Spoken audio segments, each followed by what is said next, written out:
이번 주 증시 이슈라면 아무래도 글로벌 증시의 변동성 장세를 빼놓을 수 없을 것 같아요. 미국채 10년물 금리 급등하면서 여러 의견들이 많은데 대표님 어떻게 보고 계세요? 자, 오늘 이 시간에는 금리에 대해서 좀 집중적으로 좀 분석을 해드리고 이와 더불어서 앞으로 시장이 어떻게 변해갈 것인지 그걸 좀 분석을 해드리도록 하겠습니다. 사실 우리가 금리 이런 좀 복잡한 것을 생각하게 되면 머리 지끈지끈해 이렇게 생각하시는 개인 투자자들도 많으실 거란 이야기죠. 하지만 글로벌 증시가 이것 때문에 움직이고 있으니까 금리 부분을 좀 살펴볼 필요가 있고 또 이 부분을 너무 복잡하게 현학적으로 접근하기보다는 실제 시장에 어떤 영향을 미치는지 이 부분을 잘 살펴보면서 제가 투자 전략을 제시를 해드릴 텐데, 먼저 우리 MC님께서 말씀하신 것처럼 최근에 국채 금리에 따라서 시장이 좀 급등력이 나오고 있죠. 최근에 1.6% 넘어서면서 시장이 좀 발작을 했다가 어제 같은 경우는 1.4% 진행이 되면서 약간 누그러지는 움직임이 나왔어요. 근데 어제 다우는 빠지고 나스닥은 올라갔다는 이야기죠. 자, 이게 빅테크 기업들이 나스닥에 많이 포진되어 있잖아요. 이 기업들이 금리에 민감하기 때문에 금리가 많이 올라가게 되면 또 빠지고 또 반등하면 또 약간 반등하고 이런 식으로 움직임이 나오고 있습니다. 최근에 시장의 흐름을 보더라도 주가는 빠지고 국채금리는 튀어 올라갑니다. 근데 국채금리가 튀어 올라가다 보니 달러가 좀 강세를 보이죠. 그리고 달러가 강세를 보이니 안전자산인 금은 또 약세를 보이고, 자, 이런 식의 움직임이라는 것은 결국은 금리에 매우 민감한 글로벌 금융시장이 전개되고 있다, 이렇게 생각을 하시고 금리를 간단하게 좀 알 필요가 있습니다. 자, 근데 아까 우리 MC님께서 말씀하셨던 것처럼 누구 말을 맞는지 모르겠어요. 최근에 시장이 백신이 보급이 되면서 코로나가 잡히고 또 성장률이 좀 상승을 하면서 경제 성장에 대한 기대감이 반영이 되면서 금리가 튄다, 이렇게 이야기하는 사람들도 있고, 아니면 또 일각에서는 국채가 너무 튀다 보니 수요가 부진해서 응찰력이 좀 낮아서 그런 측면도 있다, 연준이 어떻다, 여러 가지 설랑설레 이야기가 많습니다. 자, 그렇지만 중요한 것을 어떤 현상을 잘 봐야 돼요. 최근에 방금 말씀드렸던 것처럼 주가는 빠지는데 금리는 튀어 올라가고 달러가 강해지고 있다는 거죠. 달러가 조만간 강해질 것이라고 제가 최근에 계속 말씀드리고 있는데, 그러나 너무 지나치게 걱정할 필요는 없어요. 달러가 본격적으로 강해지는 것은 아니고 한 1분기 정도 시장이 정상화가 되고 나서 그때부터 사장의 칼날을 들이밀겠죠. 그래서 규제를 한다든지 아니면 법인세를 인상한다든지 이런 거기 때문에 당장은 아주 강해지는 않을 걸로 보입니다. 다만 달러가 더 이상 약해지지는 않는다는 거죠. 자, 그러면서 안전자산도 약간 좀 주춤한 그런 움직임도 나오고 있는데, 금값이. 자, 이런 현상을 보면 모든 게 지금 금리 쪽으로 좀 포커스가 맞춰지는 것이고, 그다음 최근에 보면 이 러셀 2000 지수 있죠. 이 러셀 2000 지수도 조정을 받았다는 이야기죠. 이게 경기 민감 중소형주의 어떤 지표를 지금 나타내는 건데, 경기 바로미터라고 해요. 근데 이런 러셀 2000도 조정을 좀 받았습니다. 자, 이건 뭐냐? 결국은 지금은 밸류에이션 부담을 느끼는 그런 많이 올랐던 종목들도 조정을 받고, 또 경기에 또 민감한 그런 종목들도, 또는 금리에 민감한 종목도 대부분 이렇게 시장이 많이 올라서 조정이 아니라 시장 전체적으로 금리에 민감하면서 취약하기 때문에 우린 금리의 방향성을 좀 살펴볼 필요가 있습니다. 자, 그럼 금리가 뭐길래 이렇게 시장을 요동치게 만들까? 이렇게 보시면 금리는 돈의 값어치라고 생각하시면 돼요. 아주 간단하게. 근데 이 금리라는 게 특성이 있습니다. 주가가 올라가게 되면 금리도 같이 올라가게 돼요. 왜냐하면 경기가 개선이 되게 되면 주가가 상승을 하잖아요. 경기 기대감 때문에. 그럼 기업들은 어떻게 되겠어요? 투자를 늘리고, 기업들이 투자를 많이 늘리다 보니 돈이 많이 필요할 거 아니에요.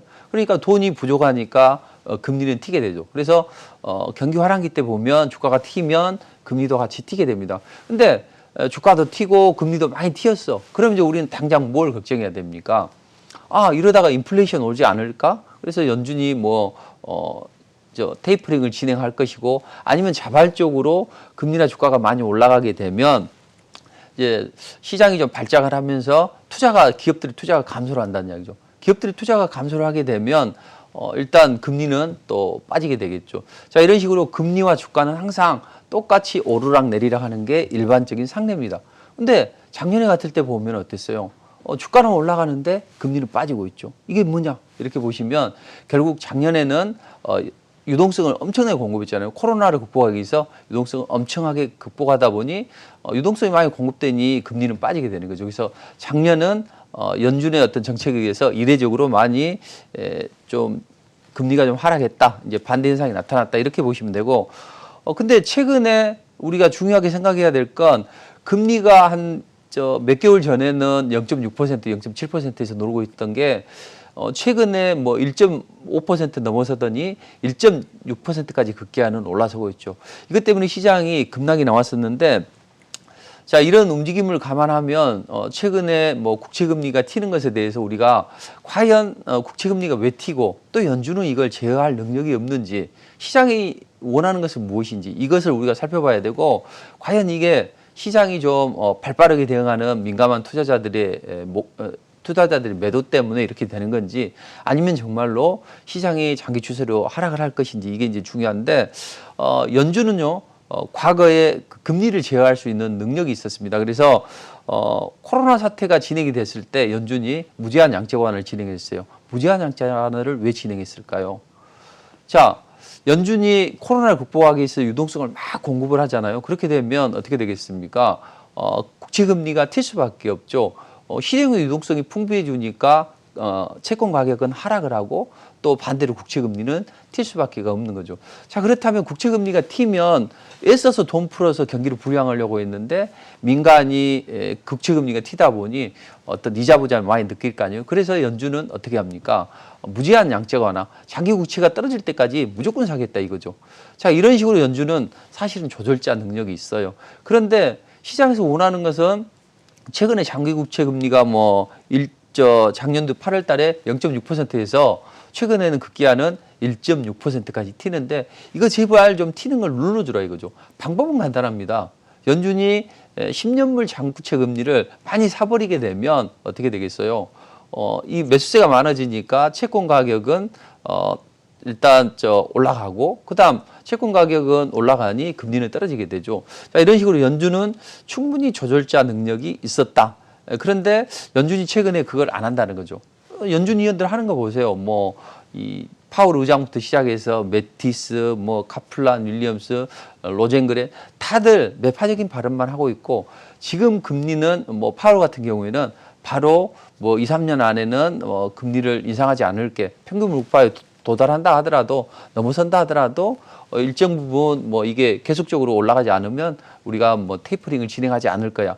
이렇게 하다가 시장이 거기 뜨뜻미지근한 연준 발언에 상당히 좀 못마땅하죠. 그래서 국채금리가 많이 튀었는데 이번에는 국채금리가 튈 때 지난 며칠 전에 시장이 좀 급반등이 나왔죠.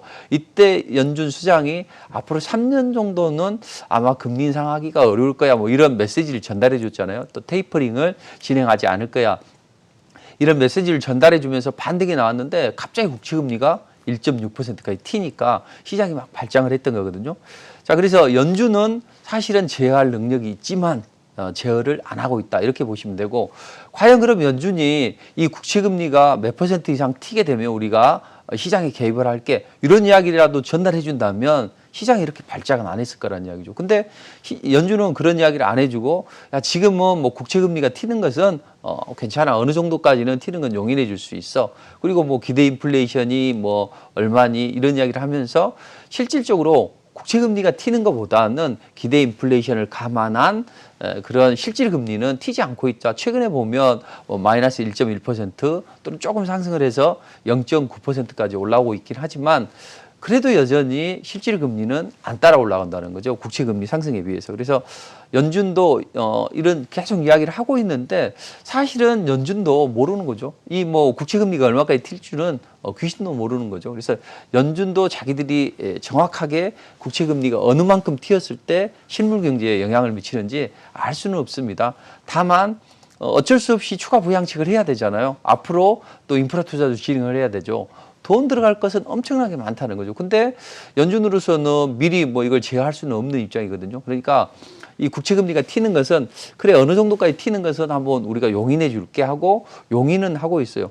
또 그러다가 시장이 발작하면 또 다시 한번 또 수정 전략을 짜고 좀 괜찮아지면 또 국채금리가 처음에는 뭐 1% 넘어설 때 그때 시장은 어땠어요? 난리 했었죠. 근데 지금은 어느덧 용인해주고 또 살짝 연준이 지켜보고 지금은 이제 1.6%까지 올라가다가 1.4%에 진행이 되고 있는데 연준은 계속 이렇게 자기들도 어느 적정 수준이 시장 발작을 하고 실물 경기 타격을 입힐지 모르기 때문에 조금 올라가는 걸 용인해보고 또 좀 지켜보고 또 용인해보고 지켜보고 이런 식으로 해서 정말로 실물 경제에 타격을 받을 때 그때는 제어를 나설 거라는 이야기죠. 그러니까 다시 말해보면 연준은 충분히 조절할 능력이 됩니다. 지난 코로나도 극복하면서 했기 때문에 다만 지금 안 하는 이유는 앞으로 돈을 써야 될 일이 많고 또 자기들도 어느 적정선이 아직은 모른다. 그것은 뭐 누구도 모르는 거니까. 그래서 지금 연준이 지금 관망을 하고 있는데 연준이 완전히 손 놓는 것은 아니고 또 시장 조절자 역할을 전혀 할 수 없는 것도 아닙니다. 그러니까 너무 지나치게 걱정할 필요는 없다 이렇게 보시고 다만 이제 문제는 추가 부양책이나 또는 인프라 투자 때문이죠. 최근에 시장 국채금리가 튀어 올라갔던 건 뭐예요? 작년에는 안 올라갔는데 갑자기 튀어 올라갔죠. 이건 뭐죠?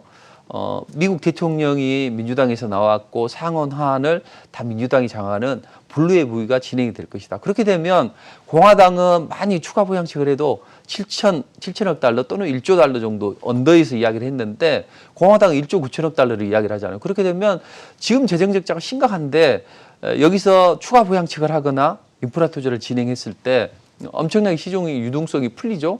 유동성이 풀리게 되면 채권 가격은 하락을 하고 국채 금리는 튈 수밖에 없는 거죠.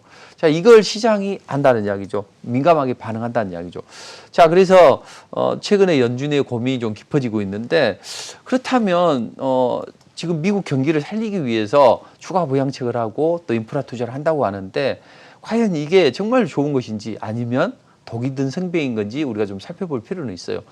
최근에 1조 9천억 달러에 대해서 낸시 펠로시가 이번 주에 뭐 통과를 시키겠다고 했는데 이번 주에 아직 소식은 없습니다. 그런데 조만간 하원은 통과가 되겠죠. 근데 이제 상원을 통과를 할 때 민주당이 뭐 캐스팅 보드를 활용해서 상원도 통과를 시킬 수가 있습니다. 다만 이렇게 되면 서로 티격태격 정치 기반하는데 많이 싸우겠죠. 그래서 적당하게 어떤 공화당의 의견을 좀 수렴을 해서 이제 결정할 걸로 이제 보여지는데 일단 1조 9천억 달러를 좀 시장에 좀 추가 부양책을 하게 되면 결국 어떻게 해야 되냐면 지금 재정 적자가 심각하잖아요. 나 돈이 없어. 그러니까 국채를 발행해서 이 재원을 마련해서 민간에 공급을 해야 된다고요. 그렇게 되면 당연히 시장은 어떻게 발작하지 않겠습니까?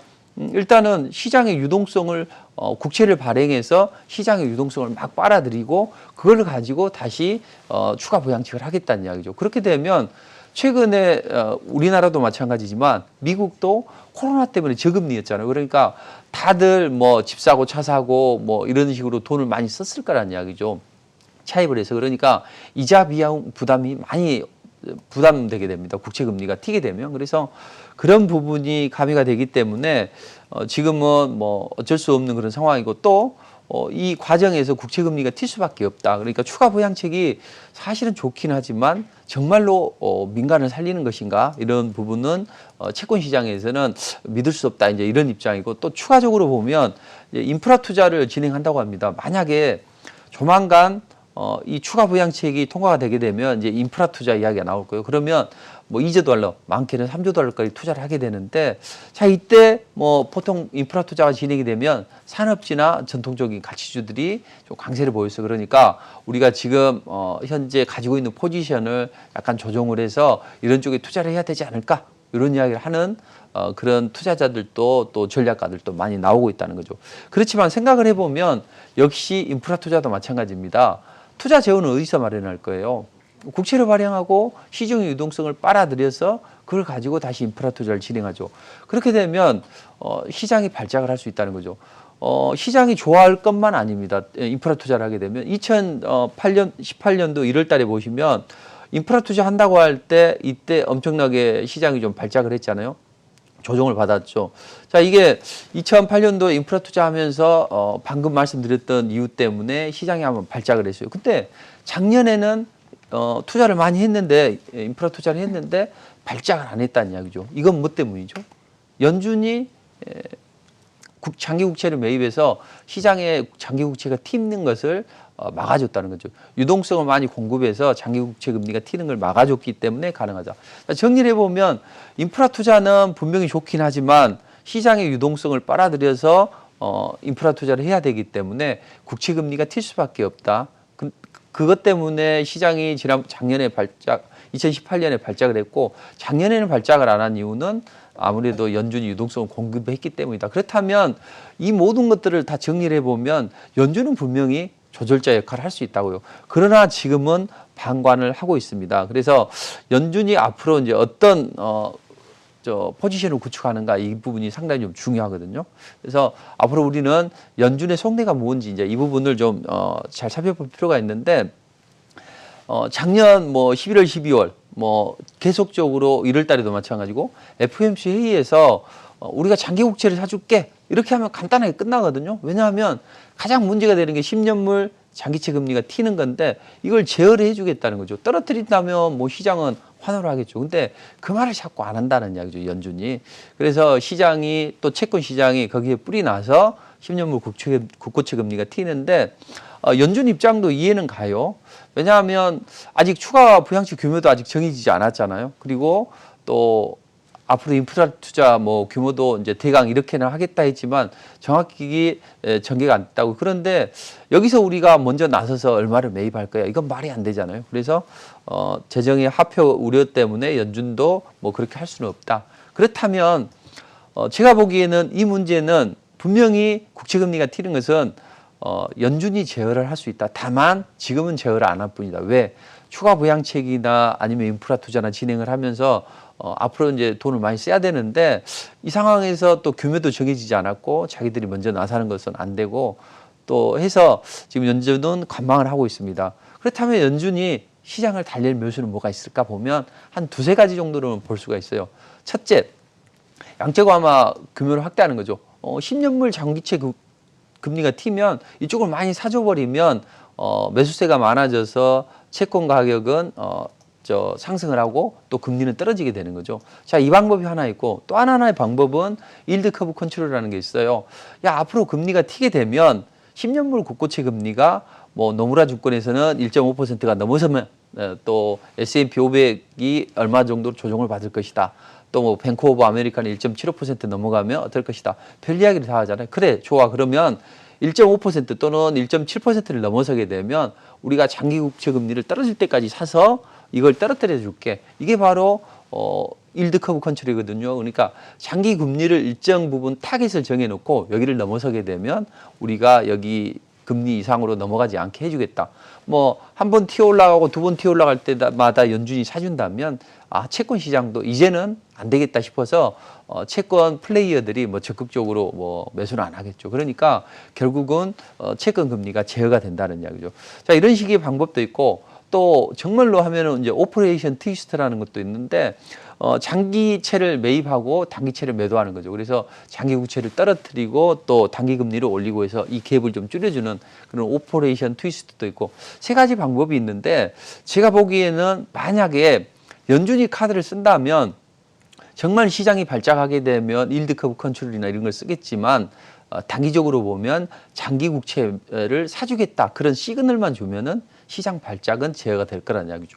지난번에도 앞으로 몇 년간은 금리 인상이나 아니면 테이퍼링 없을 거야 이런 이야기를 했는데 그게 안 먹히니까 딱 3년 정도를 꼬집어서 이야기를 했잖아요. 지난번에 하원 청문회에서. 자, 그래서 그런 부분은 우리가 너무 걱정할 필요는 없다. 그렇다면 과연 시장이 이렇게 오래 지속이 되면 시장 조정이 좀 깊어질 텐데 연준은 과연 이 카드를 언제 정도 꺼내야 될까 이렇게 생각을 해보면 아마 3월 FOMC 회의가 일단은 좀 될 것으로 보여지고 만약에 그 전에 시장이 지나치게 발작을 하게 되면 좀 시장을 달래는 코멘트를 좀 하지 않을까. 실제로 사지는 않는다고 하더라도 그러면 힘들어지면 우리가 장기채를 사줄게 이제 이런 이야기를 할 수 있는 것이고요.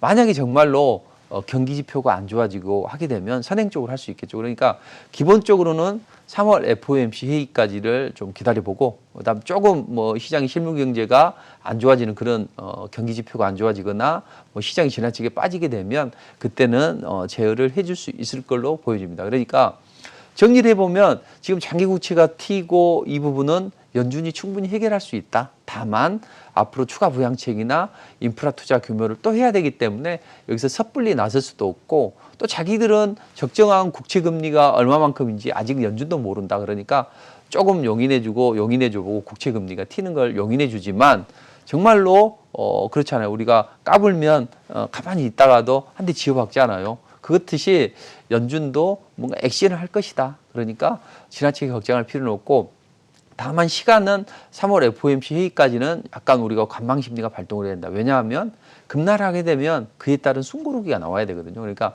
지금 바로 튀어 올라가지는 않습니다. 그러니까 조금 기간 조정을 받으면서 FOMC 회의나 아니면 최소한 1, 2주 정도는 거쳐가게 되면 시장이 안정화가 되고 할 테니까 너무 지나치게 걱정할 필요는 없다. 이렇게 좀 생각을 하시고 그렇다면 우리는 어떤 투자 전략을 가지고 대응해야 되는가 이제 이런 관점에서 한번 보자고요.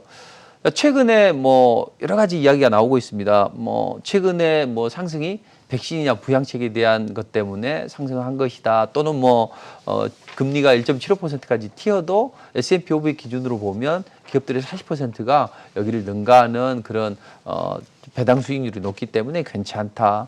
또는 뭐 기대 인플레이션이 국채 금리 튀는 것보다는 좀 진정이 됐다. 뭐 이런 이야기를 많이 하죠. 또 실제 뭐 실질 금리는 안 올라왔다 이런 이야기를 많이 하는데 좋습니다. 이 모든 것이 시장의 어떤 조정이 제한적이라는 것을 말해주는 거라고요. 그래서 앞으로 뭐 코로나 이전보다는 금리가 이제 낮은 수준이고 뭐 실업률이 뭐 얼마나 이런 좋은 이야기도 많이 나오잖아요. 그러니까 시장이 안 좋을 때마다 이런 이야기는 곳곳에서 나올 테니까 시장 하락은 좀 제한될 것이다.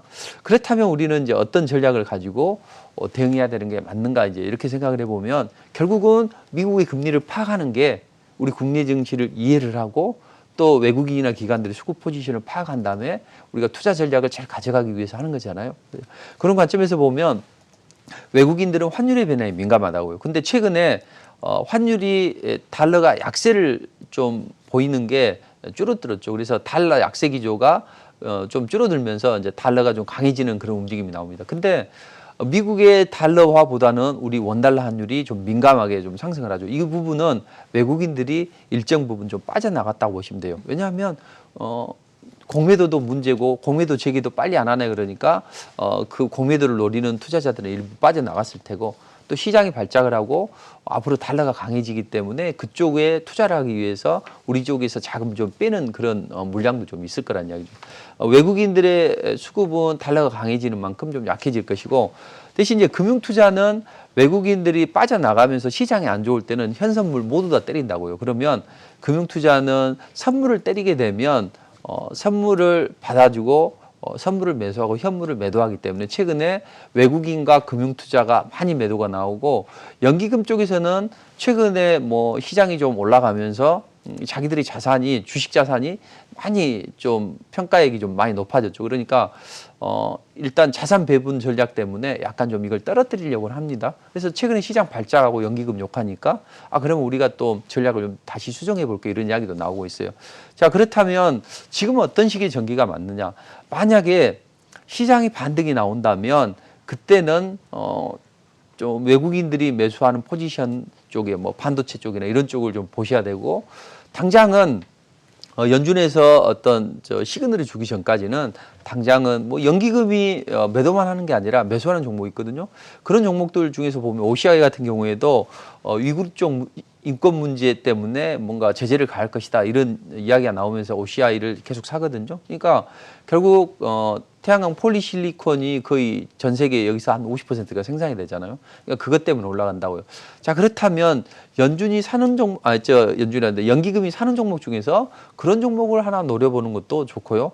만약에 SK 하이닉스나 이런 종목이 빠진다면 그런 종목은 저점 매수하는 것도 좋은 방법입니다. 그래서 그렇게 보시고 대신 지금 대형주는 좀 선별적으로 접근해야 돼요. SK 하이닉스나 이런 종목들은 많이 빠지면 그때 사도 돼요. 단기적으로.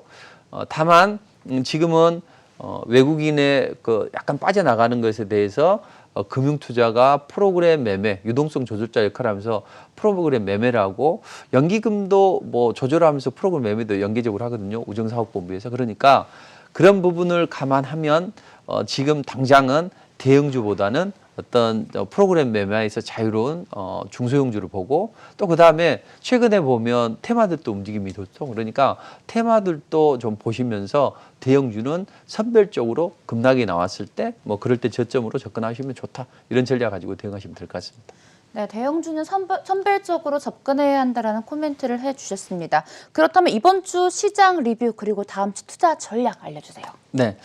지난주에 매우 중요한 1, 2주가 될 것이다. 제가 지속적으로 말씀을 드렸습니다. 그리고 지난주에도 양방향이 다 열려 있지만 우리가 돌격악 프로가 나올 것인지 아니면 또 후퇴를 하면서 시장이 급락이 나올 것인지 이 부분은 아주 중요하다고 말씀드렸죠. 그래서 지난주에 이제 무료 방송을 통해서 그런 전략을 드렸어요. 그리고 절대 미국은 다우나 나스닥이 특히 나스닥은 21선이 무너지게 되면 급락이 나올 수가 있으니까 조심해야 된다 그랬는데 일단은 우리가 여기서 이제 접근해야 될 것은 그래도 전략 중에서는 뭐 SK 하이닉스나 이런 대형주를 삼성전자보다는 사는 게 낫다 이제 이런 전략을 드리면서 그래도 우리가 투자는 멈출 수 없잖아요. 그래서 지난주에 뭐 시장에서 시장 이런 리스크에 좀 무감할 수 있는 그런 종목을 좀 제시해 드리는데 다나 같은 경우는 뭐 공개 방송에서 제시해 드렸는데 그 다음 날 뭐 한 26% 올라갔고 비덴트도 저점에서 이제 비트코인 가격이 올라갈 수 있다 해서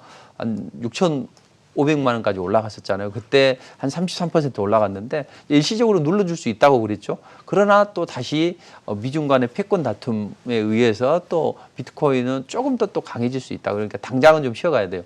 항상 이런 전략을 시장에 앞서 나간 전략을 한다면 우리는 좋은 결과를 낼 수 있다. 그렇다면 다음 주에는 어떤 전략을 가지고 가시는 게 좋냐? 바로는 어려울 거예요. 시장이 국채금리에 따라서 연준의 스탠스에서 작게 등락하는 그런 주가 될 것이라는 거죠. 그래서 밀리면 저가는 형성이 됩니다. 그렇다고 올라가면 상단이 돼야 돼요. 그래서 일정한 레인지에서 박스권 등락이 나올 텐데 당장 이제 시장은 우리는 뭐 잃으려고 투자하는 건 아니잖아요. 이제 따기 위해서 투자를 하는 건데 그렇다면 다음 주에 이슈가 될 만한 게 뭐가 있을까? 역시 중국 양해가 있다는 거죠. 중국에서 한 25조 위원, 우리 돈으로 4,300조 원의 어떤 경기 부양책을 할 걸로 보여지는데 이에 따라서 우리는 뭐 철강이나 반도체나 이런 경기 민감 업종을 좀 봐야 되고 자동차 업종은 저점 메리트는 있지만 제가 보기에는 시장이 안정이 되면 이 자동차 부품주들 있죠. 뭐 전기차 쪽으로도 엮이고 또는 뭐 테슬라도 엮이고 이런 각 대형 사들의 부품을 공급하는 자동차 부품주들 이게 이제 자율주행이나 전기차하고 또 연계가 되기도 하거든요. 그래서 중소형 자동차 부품주하고 반도체는 대형주, 뭐 철강주는 일시적인 반등을 한번 노려볼 수 있고요. 대신 이제 금리가 튀게 되면 은행 업종이나 우리는 보험 업종 크게 튀지는 않지만 그래도 금리에 민감한 업종들은 좀 튈 수가 있습니다. 그래서 그런 인플레이션 수혜 업종들 그런 종목들을 일시적으로 뭐 고체 금리가 튀게 되면 보시고 앞으로 시장이 반등이 나온다면 딱 두 가지 시그널을 줬다고요. 그제 삼성전자 4% 올라갔죠. SK 하이닉스 8% 올라갔죠. 그리고 나머지들 좀 올라갔죠. 그러니까 시장이 올라가면 무조건 SK 하이닉스나 삼성전자를 사야 되고 또 어제 코스닥에서는 그동안 주도주가 없었는데 그제 셀트리온 헬스케어가 뭐 8% 이렇게 올라갔다고요. 바이오주들이 저가 메리트가 형성이 됐어요. 밸류에이션 부담을 느끼지 않는 구간이 됐거든요. 너무 많이 빠졌어요. 그런 종목들이 팍팍 튀어오르는 움직임이 나올 수가 있기 때문에 바이오주들 저가 매수는 괜찮다. 그리고 뭐 신공화 관련주들이 최근에 한번 급등이 나왔고 또 엘런이 또 한국은행이 디지털 화폐를 도입한다. 이것 때문에 디지털 화폐 관련주들이 움직임이 나왔어요. 근데 디지털 화폐 관련주들이 일부는 상승을 했는데 또 일부는 좋은 자리가 오고 있는 종목도 있다는 거죠. 그래서 최근에 시장이 강하게 튀어올라갈 때는 그런 종목하고 양해 있을 때 방금 말씀드렸던 그런 종목들 하시면서 테마들, 뭐 디지털 화폐 관련 테마나 이런 종목들을 한다면 좋은 투자를 할 수 있을 걸로 보입니다.